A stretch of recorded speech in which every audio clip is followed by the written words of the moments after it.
Assalamualaikum warahmatullahi wabarakatuh. Kali ini aku akan bagikan resep dari kentang. Ini cocok banget untuk ide jualan di saat minyak goreng ini lagi mahal.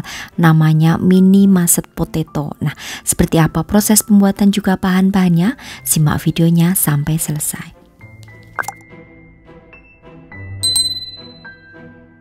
Kukus terlebih dahulu 500 gram kentang ya hingga empuk. Ini kurang lebih untuk mengukusnya antara 10 menitan. Dan kalau sudah empuk langsung diangkat, selagi masih panas langsung dihaluskan. Nah, kalau masih panas itu akan lebih cepat halusnya.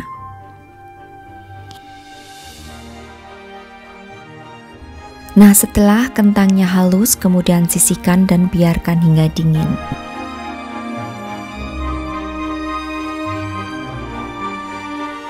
Selanjutnya siapkan wajan, berikan 1 sendok makan margarin ya, dan gunakan api yang sedang cenderung kecil.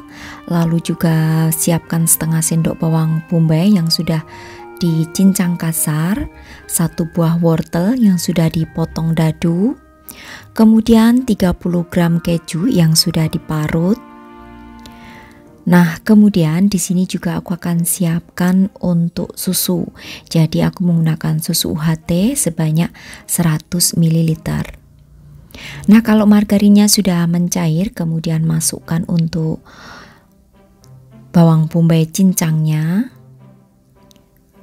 Aduk hingga setengah layu. Selanjutnya masukkan juga untuk wortel. Lalu masak lagi hingga wortelnya ini setengah matang.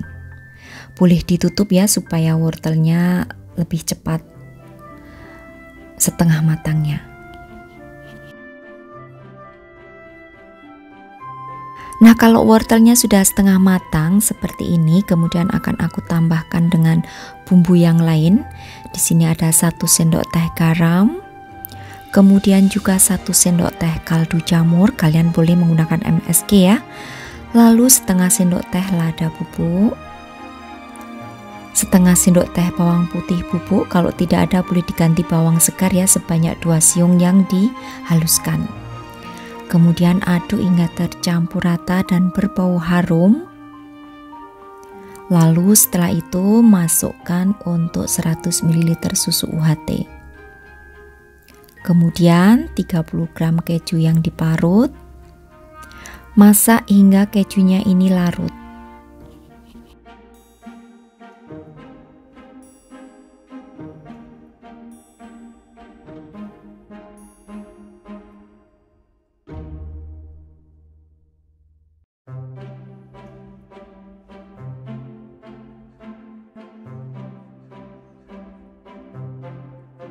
Nah, jika kejunya sudah larut, kemudian akan aku masukkan untuk kentang yang tadi sudah dihaluskan ya, semuanya aja. Dan di sini untuk apinya kecilkan ya, menjadi api yang kecil aja supaya tidak mudah gosong. Kemudian masak terus dengan diaduk hingga susunya ini mengering dan untuk adonan kentangnya menjadi sedikit kalis. Harus sering-sering diaduk ya supaya tidak bergerak di bagian wajannya.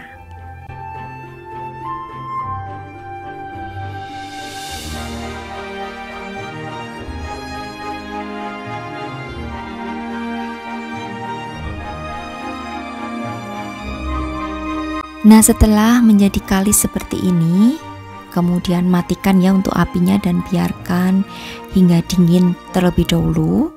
Baru setelah dingin akan aku cetak. Nah, di sini aku siapkan cetakan kecil spiral seperti ini ya. Kalau kalian mau menggunakan cetakan yang agak besaran juga boleh. Olesi terlebih dahulu dengan menggunakan minyak sayur supaya tidak nempel nantinya, jadi mudah untuk mencetaknya. Ambil adonan, kemudian ratakan, sedikit ditekan-tekan ya supaya padat. Tinggal dicetak aja. Ini cara lain ya untuk menyajikan mashed potato. Bisa banget untuk ide jualan sebagai isian snack box yang unik tentunya. Biasanya kan kalau mashed potato itu disajikan bareng dengan sosis maupun scramble egg ya, biasanya untuk breakfast kayak gitu. Nah, ini disajikan yang lebih unik sehingga bisa dikonsumsi kapan aja.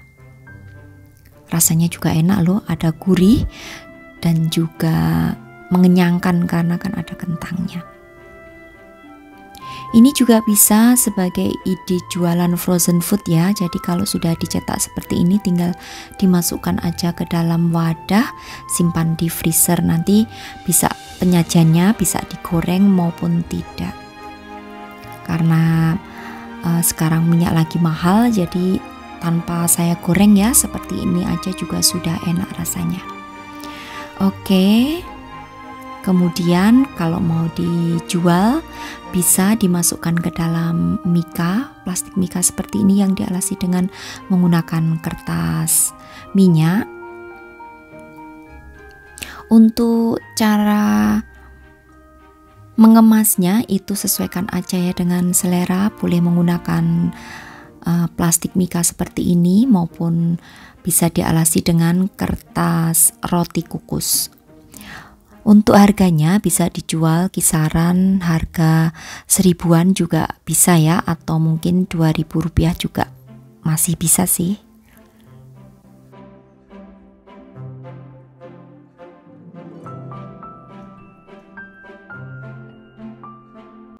Untuk ketahanan di suhu ruangan ini bisa bertahan maksimal 2 hari aja. Kalau digoreng itu bisa bertahan sampai 3 hari ya. Oh ya, kalau mau digoreng jangan lupa dibaluri terlebih dahulu ya dengan menggunakan telur, baru digoreng supaya tidak pecah nanti hasil akhirnya. Jadi ini bisa dijual secara digoreng maupun begini aja juga sudah enak. Nah, ini pakai menggunakan mika kecil seperti ini juga cantik untuk penyajiannya. Nah, untuk rasanya itu sangat gurih dan juga lumer ya kalau digigit. Jadi ini enak banget. Kalian harus mencoba. Nah, supaya lebih cantik, untuk pengemasannya boleh kalian berikan tambahan stiker di atas plastik mikanya. Stiker label aja ya, label daripada toko kalian atau nama bakery kalian.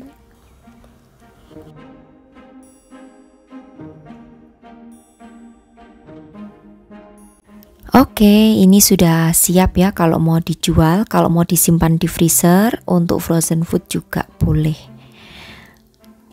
Nah, demikian tadi ya untuk resepku kali ini, cara mengolah kentang menjadi mashed potato mini ala aku. Mudah-mudahan bisa menginspirasi sahabat aku semua di rumah. Terima kasih, sampai bertemu kembali di resep-resep aku yang akan datang. Wassalamualaikum warahmatullahi wabarakatuh. Bye bye.